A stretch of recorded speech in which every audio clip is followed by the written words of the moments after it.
Por seguir con nosotros en este su espacio entrega semanal. Recibo en la segunda entrevista de esta tarde, casi de noche, al doctor José Benjamín Hernández, neumólogo. Además es presidente de la Sociedad de Neumólogos del Norte, Neumonorte. Es presidente, ofrece consultas privadas en Clínica Corominas, pero además es asesor del Ministerio de Salud Pública.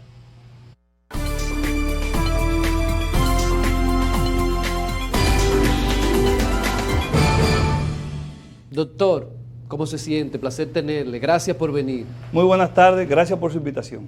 Doctor, estamos preocupados porque vemos las noticias, el informe de salud pública, que los casos de COVID están en aumento. En Santiago, quizás no como en Santo Domingo Ustedes, los neumólogos, ¿cuál es la situación? Una voz usted autorizada, ¿qué nos puede decir? ¿Qué es lo que está pasando? ¿La población está en desobediencia? ¿Hay que restringir las medidas? ¿Cuál es la situación actual hoy sábado? Fíjate, en el mundo entero, vamos a decir que la situación del COVID es difícil, es precaria y es preocupante. No solamente en nuestro país, y lo hemos visto, como países con mayor desarrollo que el nuestro, con mayor poder adquisitivo, han tenido que echar medidas hacia atrás, porque se ha incrementado la incidencia, la mortalidad y la positividad del virus, que no parece ser algo sencillo, por lo que hemos visto en los últimos 15 meses, por decir un número, desde diciembre finales de 2019, cuando comienza el primer caso en China, hasta ahora, finales de mayo. La situación es muy difícil. ¿Qué ha pasado? Mucha gente entiende que el paciente vacunado ya está inmunizado para toda la vida contra el COVID, ya no necesita lavarse las manos, ya no necesita usar mascarilla, ni distanciamiento social. Es como si eso se haya ido. Sí. Es como que ya el paciente creó una barrera de defensa total de un 100% para el virus, y eso no es así. Eso por una parte. Y hago el comentario porque un % importante en el área de Santiago, en los centros privados de mayor, vamos a decir, de mayor número de camas, lo cual traduce en que son los mayores en cuanto a cantidad de médicos, cantidad de médicos, habitaciones, etcétera. Un % mayor al 65-70%, y quizá me quede corto, de los pacientes ingresados hasta ayer en la mañana no habían sido vacunados. Lo cual significa que la vacuna, aparentemente, y por esos datos, que no son datos todavía, que uno no lo puede lanzar al mercado porque es una enfermedad nueva, son vacunas nuevas, y la inoculación data en el mayor de los casos quizá de hace 3 o 4 meses que se vacunó el primer paciente aquí, que fue en febrero. O sea que todavía estamos cortos para emitir una opinión. Sin embargo, yo entiendo que la población en el mundo se cansó. La gente... Y la verdad es que para nosotros ha sido muy difícil esto. Y lo digo, o sea, con tristeza y dolor. Nosotros no estamos preparados para esto.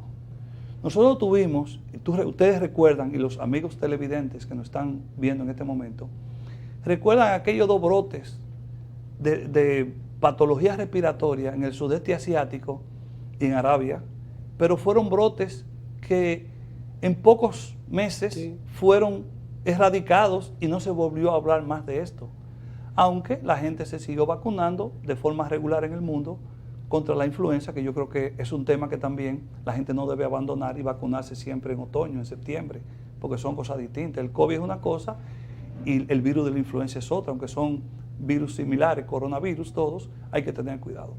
Entonces, el distanciamiento, sobre todo los jóvenes, cuando aperturan un poco el horario del toque de queda, ya vemos más aglomeramiento. Y voy a hablar de la ciudad de Santiago, por ejemplo, el área monumental. Ciertos restaurantes que en la mayoría, quizá en lo que uno puede manejarse, los protocolos se llevan bastante bien. Sin embargo, hay muchos sitios donde tuve la población sin mascarilla, Sí. No te puedo decir si esa población está vacunada o no. Recuérdate que hemos vacunado 3 millones de personas con las dosis y se van a vacunar más porque siguen llegando nuevos lotes de vacuna. Pero la gente, al cansarse, al estar ya como aburrido de que lo tengan trancado hasta cierto punto, que lo tengan limitado, cuando nosotros nunca habíamos estado limitados como lo hemos estado ahora, donde, si usted recuerda bien, nosotros tuvimos 2 meses que no salíamos a la calle, Sí. que las ciudades eran ciudades fantasmas, aquí en la mayor parte del mundo. La gente tiene que seguirse cuidando, la gente tiene que vacunarse, la gente tiene que, si se va a montar en un autobús grande, los que se encargan de los protocolos en esos autobuses tienen que llevar a cabo eso. Porque si dice el 60%, entendemos que el 40% de ese autobús debe estar vacío. Y deben ponerse los pasajeros dejando cierto distanciamiento en la medida de lo posible. En los carros de concho sucede lo mismo. Si el carro de concho coge 5, habrá que coger 3, 1 adelante y 2 atrás en las esquinas. Y que el mismo chofer, que es un padre de familia, que está buscando el sustento de su familia, todo eso lo entendemos, pero es que no se trata de eso. Se trata de que a mayor contaminación de pacientes hay más riesgo de enfermedad, más pacientes que van a la emergencia, más pacientes que se internan, más que van a cuidados intensivos, y ya vamos para 3.5 millones de fallecidos en el mundo. Y yo siempre digo cuando voy a la prensa, mal contados, Sí. deben haber más. Hay que tener cuidado, esto no se ha ido, hay que cuidarse. Y lo vemos que en todo el mundo, cuando se apertura un poco, cuando aparecen fines de semana largos, cuando vienen días de asueto, como pasó en Semana Santa, automáticamente 14 días más después del fin de ese asueto, vienen entonces los pacientes a complicarse.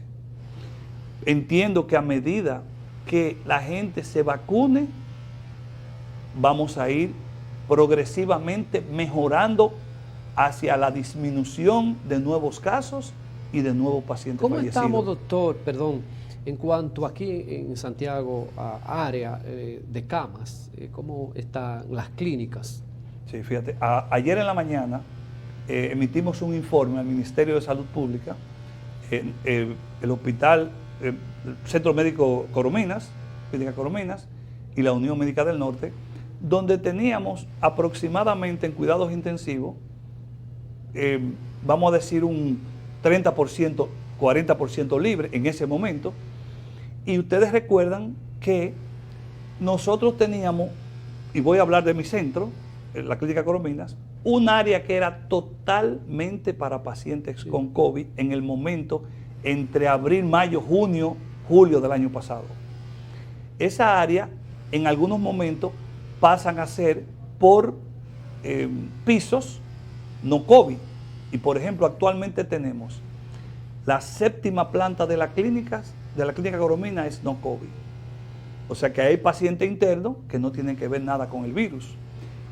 Cuidados intensivos polivalentes, todos los pacientes que van ahí están contaminados, pero hay camas libres. Okay. Coronario y ACV, hay áreas libres, pero ahí no van pacientes infectados por COVID.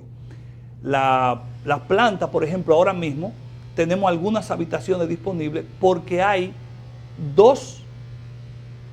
3, incluyendo la 7ª, serían 3 pisos en el área, en el sector B, torre B de la clínica, que no se está habilitando para COVID, donde hay pacientes con cualquier otra patología. Un accidentado que sangró, un paciente que se operó de apéndice, por decir, están en áreas comunes para no COVID. Si esto se sigue aumentando, en un momento determinado, no solamente la Corominas, sino cualquier centro, tienen que ir habilitando nuevos pisos. Y a medida que los pacientes no COVID van saliendo, no ir entrando más hasta que el área se desocupe completamente y comenzar a llenarla de pacientes infectados de COVID. que son pacientes que no ameritan intensivo, que tienen un COVID de leve a moderado, pero por sus circunstancias clínicas y sus comorbilidades se decide su ingreso para evitar su deterioro progresivo en la casa y darle un manejo con medicamento intravenoso y a los antivirales reconocidos por nosotros y aquellos que ameritan plasma que no se pueden manejar ambulatorio. ¿Qué edades, perdón doctor, porque se habló de que los jóvenes llevan la delantera? Lo que ha ingresado en la clínica que usted maneje, ¿en qué edades están? Relativamente, los pacientes que se han ingresado en las últimas semanas, y yo estoy de servicio esta semana, han sido pacientes relativamente más jóvenes que lo que pasaba anteriormente. Dijo el doctor Daniel Rivera, el ministro de Salud Pública ayer, que los jóvenes que utilizan la juca es letal y si le da COVID pueden fallecer. Sí, bueno, es un comentario que hay que tomar en cuenta.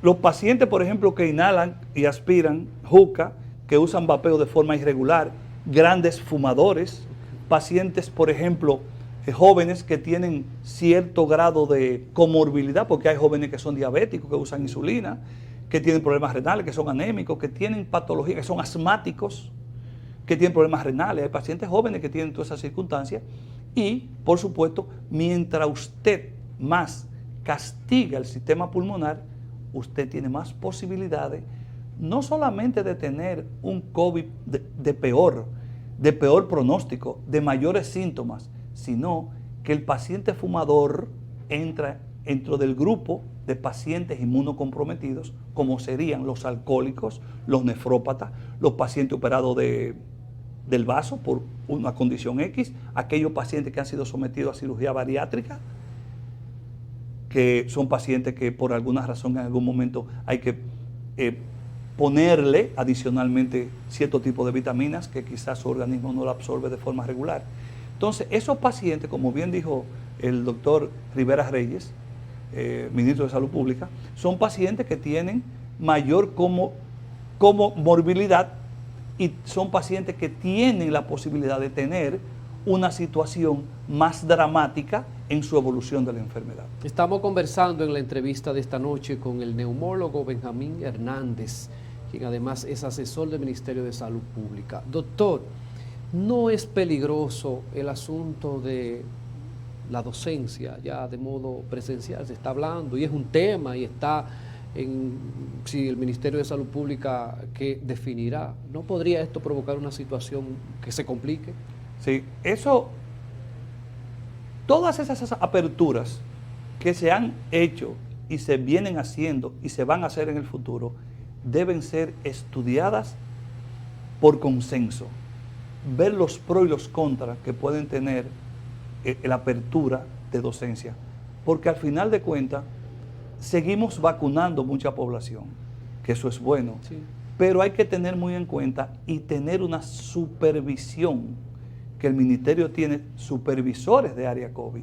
Si se decide finalmente que se va a aperturar la docencia, una parte presencial y una parte por internet, como se está haciendo hasta ahora, hay que tener en cuenta que esos centros se deben enviar, y me imagino que eso lo tendrán previsto en el ministerio y en el gabinete de salud, sí, que van a mandar personas a supervisar los centros y en el momento público-privado, y en el momento en que el centro se les vaya de la mano o ellos no puedan controlar debidamente el distanciamiento de los alumnos, de los profesores y el comportamiento que ellos hacen en un momento determinado, por ejemplo en un recreo, si lo dan, porque eso tendrá que protocolizarlo también, el asunto de la alimentación en la escuela, cómo lo van a hacer.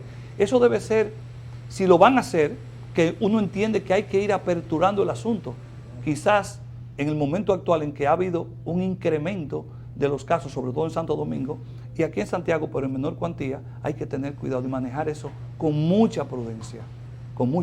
Al final, doctor, debemos concluir un mensaje a la población y si es necesario, llevar la mascarilla, sí, al final. Oye, yo diría, para exagerar, que hasta para uno irse a bañar debe ponerse la mascarilla.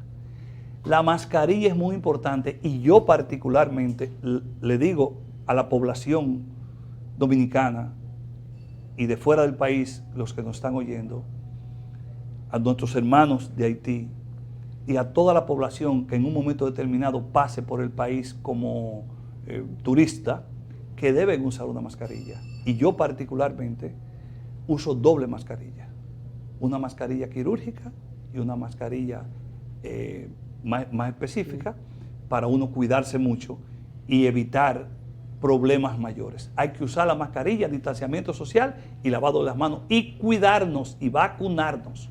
Muchas gracias, doctor. Le agradezco la presencia del médico neumólogo José Benjamín Hernández. Él ofrece servicios privados en Clínica Corominas, dirigió Neumonorte, pero además es asesor del Ministerio de Salud Pública. Gracias, doctor. Cualquier cosa estamos a la orden aquí. Muchas gracias.